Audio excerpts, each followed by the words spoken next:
Welcome back. So yesterday we talked about how as humans, as hypersocial beings, being members of a tribe species, that we have been hardwired to crave approval and be accepted.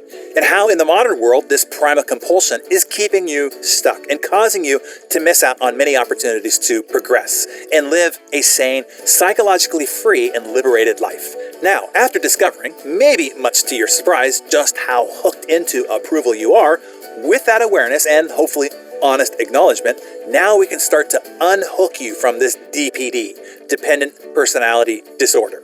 There are 9 practices to stop the approval whores in your life. You ready? Here we go. Number 1, know thyself. The first step to being able to practice self-approval, self-validation, is to know yourself. What drives you? What are your values? What is success to you? Not defined by your parents or your boss or your mentor or your peer circle or society or the media. Oddly, most people do not know themselves. They know the projection they're supposed to make. They know the mask that they're supposed to wear. They know what other people want them to be.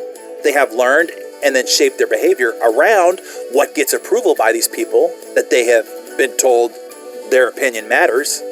The first step to breaking your DPD, dependent personality disorder, is to decide who you are and who you want to be for you, not for your kids, not for your spouse, not for your priest, not for your friends, but for you.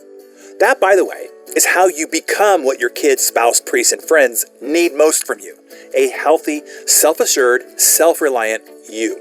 Number 2, love rejection. If everybody likes you, if everybody accepts you and agrees with you, you are failing. You're useless. You don't matter. You are not living into your unique strengths and self. You aren't helping people. You are not part of pushing progress forward. You want to embrace a growth mindset and see rejection and disapproval as part of the process, the pathway towards greater success.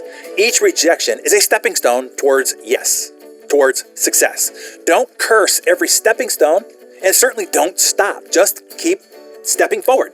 That's it. Understand the law of averages. You hit some, you strike out some, so what? Just keep swinging.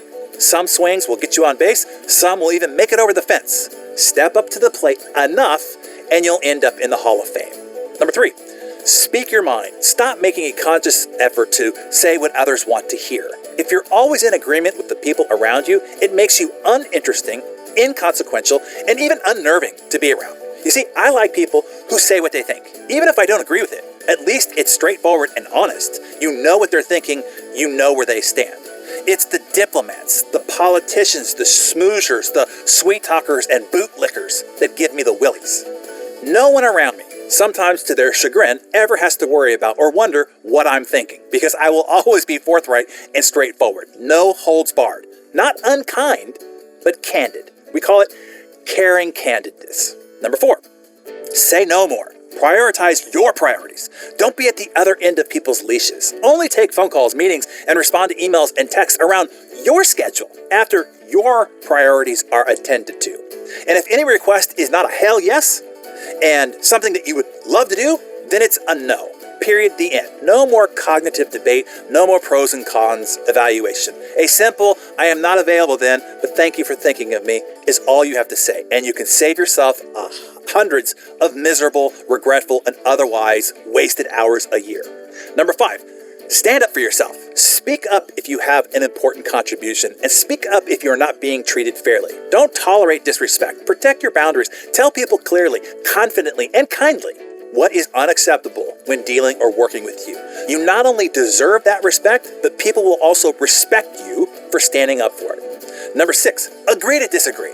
One of the horrors of approval seeking is if they disagree with others, they will react by not reacting. Instead of voicing their real position, they will smile, they will nod, or laugh it off uncomfortably. The next time somebody voices an opinion or belief that is in direct offense to your own, don't play dumb. Voice your thoughts and see what happens. The best thing that happens is you end up having a rich and lively conversation. The worst thing that happens is you reach an impasse where you agree to disagree.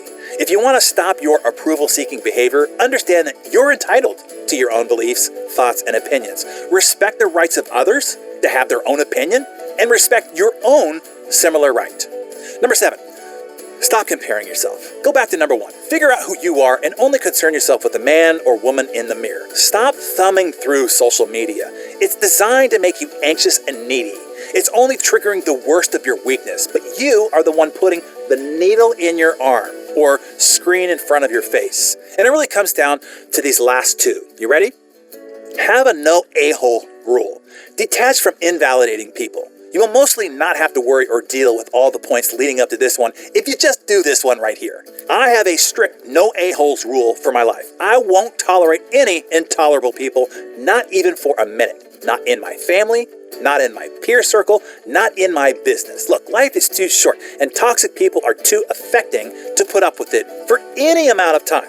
As soon as I see a little bit of that A peek through the hole, I spin on my heels and I walk away. No explanation needed.